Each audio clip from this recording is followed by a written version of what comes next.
Back when Palworld was revealed, I had the same thought that everyone had in their minds. The game looked like a Pokemon ripoff with guns and slavery.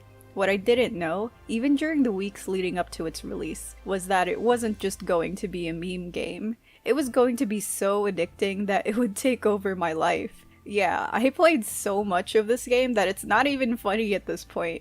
At the time I made this script, I've put close to 50 hours since the game's release, which has been over a week at this point.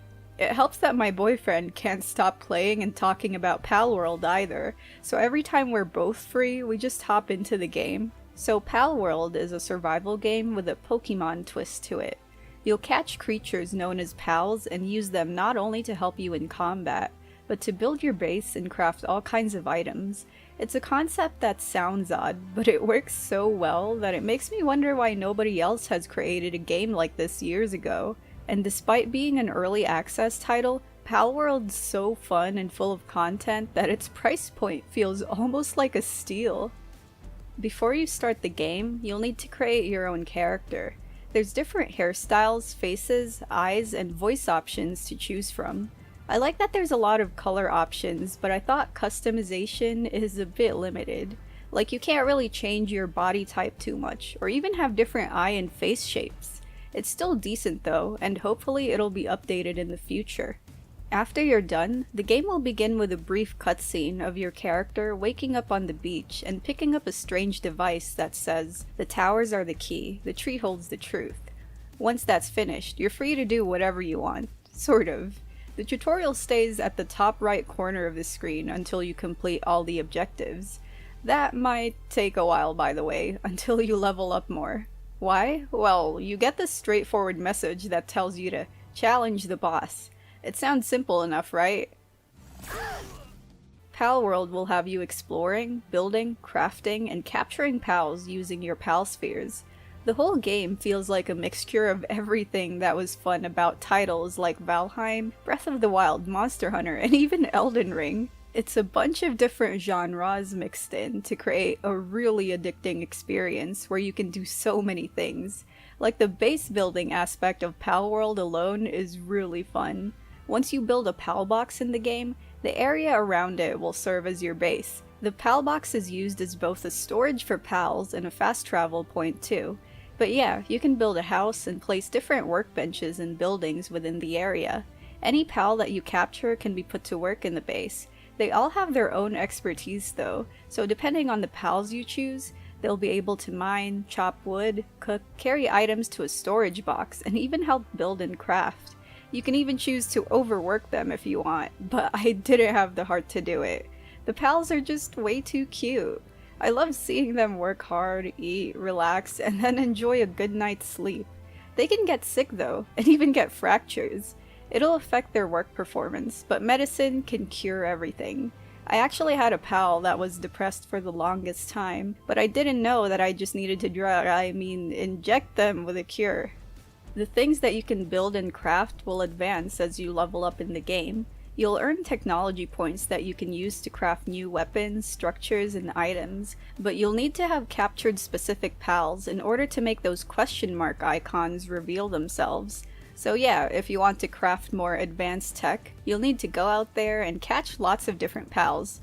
Palworld's map is absolutely massive.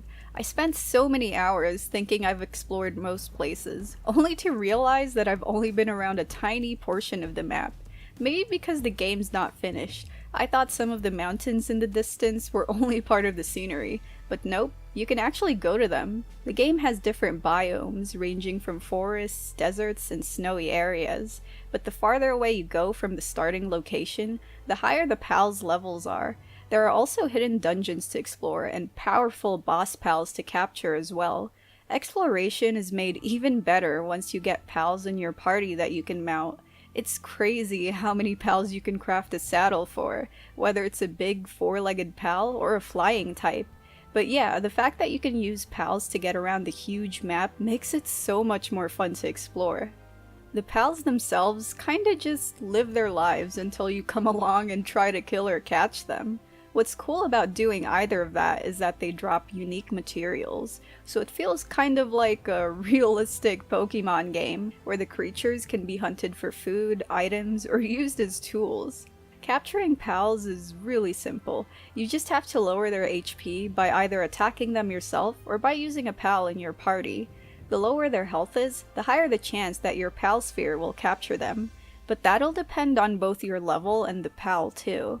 Pal spheres that are more effective at capturing higher level pals can be unlocked as you progress through the game. Outside of pal mounts, every pal has a unique partner skill, so they can provide things like active or passive buffs like increased attack power, carrying weight, or elemental damage. I was surprised to find out that guns aren't actually a huge part of Palworld. I mean, they're there, but it takes a while to unlock them, and even then, they're completely optional. There's plenty of other stuff you can use, with the basic ones being spears and bows. They're all useful for fighting pals and human enemies. I personally relied on my pals for combat since, well, this is a creature collecting game. I can just get better weapons, and the pals can use all their abilities in fights. I figured that I might as well invest in upgrading my character's work speed, especially the weight capacity. Increasing my carrying capacity in the game really helped, especially when I needed to gather heavy items like ore. Overall, Palworld is absolutely amazing for an early access game, and really, really addicting. It can get grindy to gather late game materials, but I'm still having so much fun with the game. I played around 14 hours of Palworld on Game Pass, but then I exported my save file and moved on to Steam and played over 40 hours. The big reason why I switched to Steam was because the Game Pass version wasn't as updated as its Steam counterpart at the time. Plus, the game wasn't too expensive, and I was enjoying it so much that it felt like something that I would keep on playing for a long time. So I just wanted to experience what I think is the best version of the game so far.